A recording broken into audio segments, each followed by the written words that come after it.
What's going on? We back with the Boxing Link and more. Y'all know what it is. It's your boy CJ Goodfella, one time for the one time.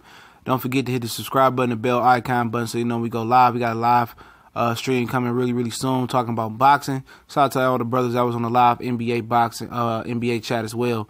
We do more than boxing, so you know if you like something else or you don't like boxing, I'm pretty sure on this page you probably find your niche and what you like. But as of right now, Gennady Golovkin declined the 42.5% offer to 57.5% offer in Canelo favor. He declined it. He was, I think they say he was over there in Moscow, according to Tom Loeffler, and he declined the offer. So Oscar De La Hoya, which I screenshotted, is on Twitter, you know, doing the most. And basically, Triple G is not budging off of that 50-50 split, man. That wasn't enough money for him. Bob Arum is putting his 2 cents in as well about yesterday, saying this is a fair split for him. And, you know, here's what Oscar got to say, and I'll give you my theory on here, where, you know, here on this whole situation. And, you know, Oscar De La Hoya, 4 hours before TikTok, if any fight freaks see Triple G boxing in Russia, perhaps you can lend him a pen. Where's Triple G? T-minus 2 hours. Somehow I think Eddie, Frank Warren, and Al Haymon won't be as difficult to reach as Triple G boxing. Oscar De La Hoya, you know, half an hour to decide if the biggest fight in boxing would take place. Where's Triple G? So he doing a Watusi out here, man. He doing too much, man. Too much, man. And at the end of the day, Triple G felt like he won the first fight, you know, with the computer raw situation. You know, matter of fact, the first fight didn't even matter because he agreed to 35% in the rematch. But you know, then after the computer raw situation where Canelo cheated, you know, obviously he wasn't gonna take the same deal because he felt like, you know, he was inconvenienced, and he probably felt like he was cheated against the first time, especially with the hand wraps and everything else. He was cheating on the cards, and it just sometimes, you know, it take you there. You be like, you know what, man, I'm not, you know, fighting this guy for you know, less than 50%. I think I deserve that. I'm this pull and draw. But in actuality, he's not a pull and draw. He's nowhere near the pull and draw that Canelo is. And at the end of the day, I think he knows Canelo is in a tough position, and this is hardball. And by the way, they said to be Golden Boy sending him one last offer. So he's going to get a better offer than the 42.5% offer that he got. So possibly that might be a 45% split, and, you know, that's something that he asked for. I think Tom Loeffler offered a 45% split, you know, in Triple G's favor, you know, to 55% in Canelo's favor. So maybe they want to give him that last split. And at the end of the day, you know, that could be it. But I believe that, you know, Triple G is playing hardball with Golden Boy. They know Golden Boy really not going to fight Danny Jacobs. Danny Jacobs been ordered to face his stablemate, Derevchenko.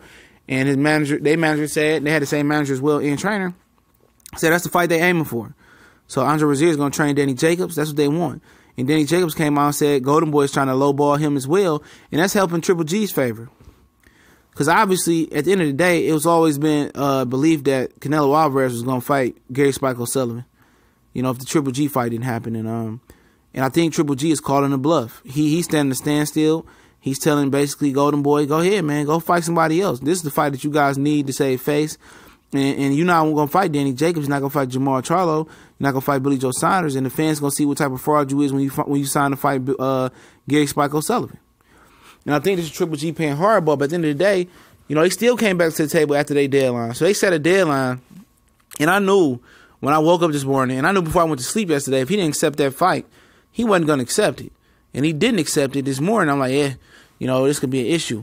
You know, so basically, you know, Triple G is playing hardball. And he waited to this point to play hardball with Oscar De La Hoya when he should have fought Billy Joe Saunders, play hardball, and see, you know, if Oscar really wasn't going to let him fight Canelo in September if he had fought Billy Joe Saunders in June. Golovkin picks a hell of a time to play chicken with Oscar De La Hoya and Canelo Alvarez. Because obviously, if they truly do move on, and obviously they don't want to move on, obviously they need Triple G, and Triple G knows that. They need Triple G.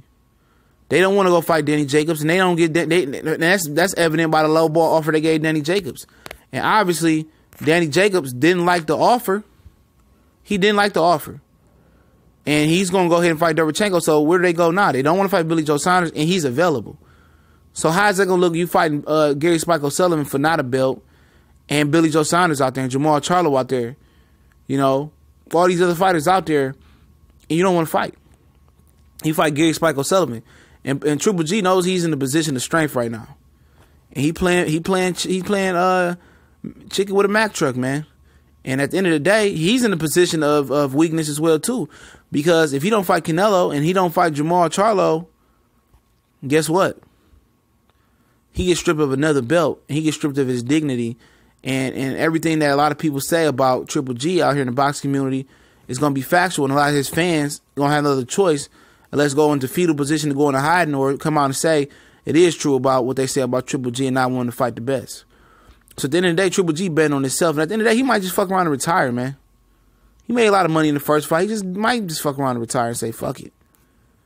You know, you'll give me what you want, I'll just walk away like Marvin Hagler did, man, and don't come back after I got robbed. And that's very, very possible, man. Jamal Charlo said he got a big announcement to make. Showtime said they got a major pay-per-view, a mystery pay-per-view they made announce. It's kind of lining up like Al Heyman might have paid Triple G a lot of money to face Jamal Charlo on pay-per-view, because Steven Espinoza in the video we talked about yesterday said that he wants to save some of these other fights like Gary Russell, Santa Cruz, and Charlo and Hurd for a major mystery pay-per-view. And maybe that major mystery pay-per-view may be Jamal Charlo versus Gennady Golovkin, and that's why Golovkin feels like he had that much leverage over Golden Boy, because he has another deal on the side. And also he's been dealing with Billy Joe Saunders and talking to him as well. And maybe he wants to go home in Kazakhstan where they already had a deal in place for him to fight. So it's very, very intriguing. Like I said, I really don't care to watch Canelo and Triple G again, but this is intriguing stuff right here. Don't forget, we on Facebook, Instagram, Twitter. All those links in the description. Want to donate? Link in the description. TBC and more. We gone.